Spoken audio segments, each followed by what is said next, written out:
A weak wife has to get pregnant 71 times in 1 year. However, every time she gets pregnant, her husband kills the child. Each time a child is aborted, the husband holds a funeral to celebrate. It wasn't until the 72nd child that the husband finally allowed his wife to give birth. Strangely, the child born was a monster, and anyone who saw it was terrified. But the husband wasn't afraid at all and was even delighted. From then on, Mark wore a gourd mask and lived like a dog.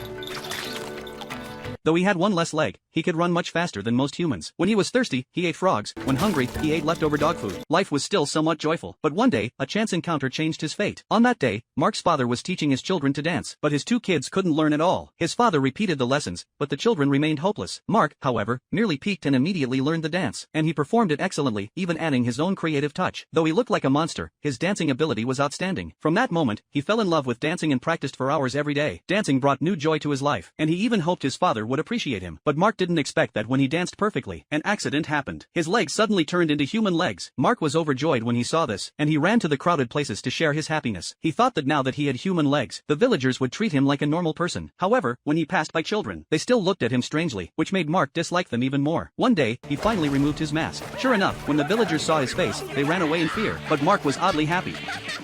That evening, he used his long arms to snatch weapons from the guards, and if the guards got angry, he would take off his mask to scare them. He thought he could scare anyone, but this time, he met a different person. This person, after seeing Mark's face, showed no reaction at all. It turned out that his name was Porter, a blind musician, but he was a very skilled player. After learning about Porter's situation, Mark asked him to play music for his dancing, and he joyfully danced to the rhythm. Their coordination was incredible, as if they had been partners for years. Mark wanted to get closer to Porter, so he shared the buns he had stolen with him. Their experiences were very similar, and over time, they became good friends. As time passed, Mark's dancing skills improved, and even the musicians were drawn to his dance. They would instinctively play music for him. However, Mark's father grew increasingly jealous. Unable to accept that he could only teach dance to a monster, he warned Mark to stop dancing.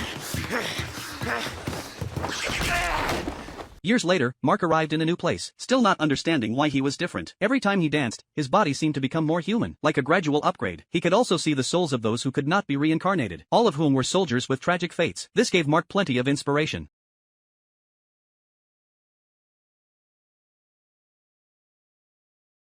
And he decided to prepare a stage for them, dressing in new clothes, to tell their stories through dance. Mark's performance was heartfelt, and the audience loved it. From then on, Mark became well known, while his father remained anonymous. The few remaining audience members were drawn away by Mark's charm. This only made his father hate him more, as Mark's dancing skills stole all the attention. Mark's fame grew so large, that even the emperor in the capital heard about it, and asked Mark to dance for him. The emperor even demanded that Mark remove his mask, since everyone believed he was a handsome man, and if the emperor saw Mark's monstrous face, he might be executed. Mark's father was thrilled when he heard this, hoping Mark would be killed. So, he agreed to the emperor's request. Father hid in the crowd, waiting to see Mark fail, but Mark was exceptional. He made no mistakes and danced even better, perfecting every movement, and then, a miracle happened.